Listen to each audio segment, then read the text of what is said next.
প্রথমেই আমাকে নিশ্চিত করতে হবে আমাদের আবাসন সংকট। আমি চাই চট্টগ্রাম বিশ্ববিদ্যালয়ের শিক্ষার্থীদের আবাসনের পাশাপাশি স্বাস্থ্যসম্মত খাদ্য নিশ্চিত করতে। এবং আসলে চাকসুর আসার পিছনে যে কারণগুলো আছে সেখানে আমি দেখেছি যে আমি ক্যাম্পাসের ছাত্রদের কিংবা আমাদের ন্যাশনাল ইস্যুতে আমি সবসময় মানুষের পাশে ছিলাম, বিভিন্ন গণতান্ত্রিক আন্দোলনে নেতৃত্বে ছিলাম।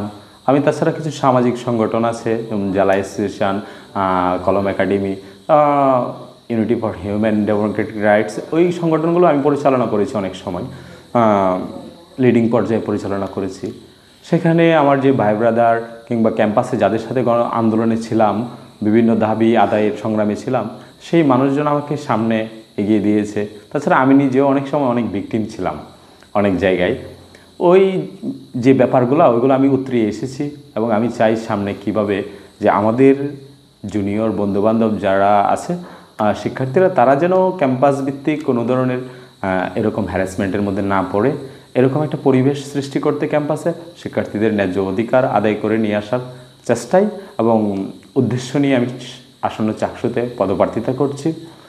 আমি যদি নির্বাচিত হই তাহলে আমি যা করব এবং আমার যে পরিকল্পনা সেটা যদি আমি বলতে যাই, সেখানে প্রথমেই আমাকে নিশ্চিত করতে হবে আমাদের আবাসন সংকট। আমি কিছুদিন আগেও আমরা চট্টগ্রাম বিশ্ববিদ্যালয়ের শিক্ষার্থীরা যে একটা প্রবলেম ফেস করেছে, যে একটা হয়েছে, তাদের উপর যে অতর্কিত হামলা করেছে জুবরাবাসী, ওই জিনিসটাকেও যদি আমি দেখি শুধু, সেখানে আমার প্রথম দরকার আমার শতভাগ আবাসন, আমার শিক্ষার্থীর নিরাপত্তা নিশ্চিতে।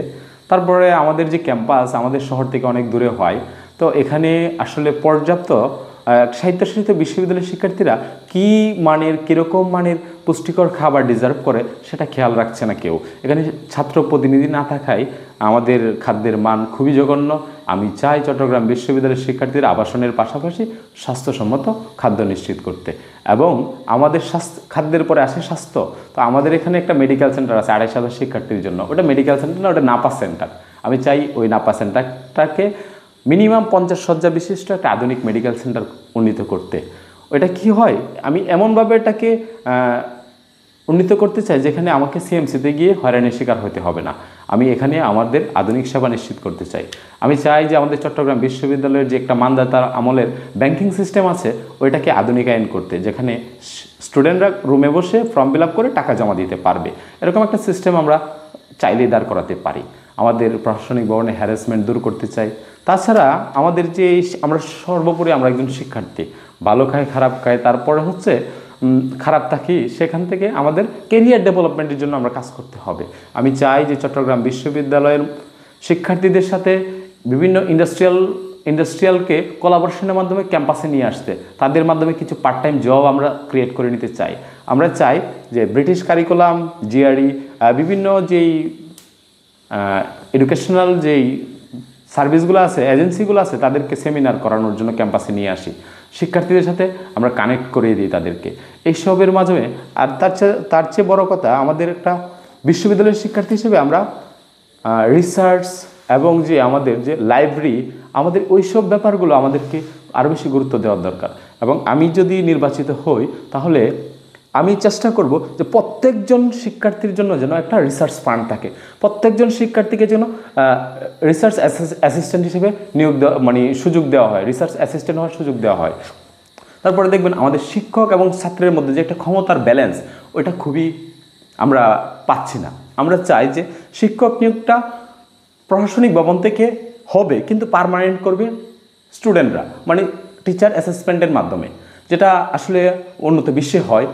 কিন্তু বর্তমান পরিস্থিতিতে আমরা প্রায় সময় ধারণা করি যে টিচার নিয়োগটা হয় কি দুর্নীতিপরায়ণ কিংবা প্রশাসনের ব্যক্তিগত পছন্দের। আমরা চাই এটা বন্ধ করে টিচার অ্যাসেসমেন্ট চালু করতে। আমরা চাই আমাদের ক্লাসরুমগুলো যেন একটা বিশ্ববিদ্যালয়ের ক্লাসরুমগুলোর মতো হয়, তারা এই আধুনিক সেবা চালু করতে, প্রজেক্টর সব কিছু অনলাইন ভিত্তিক করে নিয়ে আসার জন্যে। আমাদের ক্লাসরুমে গেলে দেখবেন এখনও আমার স্কুল কলেজের মতোই ক্লাসরুম, আমি এগুলো পরিবর্তন করতে চাই। আমাদের অ্যালামনাই, বিভিন্ন ফান্ড কিংবা বাইরের সহায়তার মাধ্যমে আমরা এটা করতে পারবো। যদি সদিচ্ছার অভাব, স্টুডেন্ট প্রতিনিধি না থাকায় এগুলো হচ্ছে না। আমি আশা করি আমি যদি নির্বাচিত হই, আমি স্টুডেন্টদের এই প্রবলেমগুলো সমাধান করতে পারবো।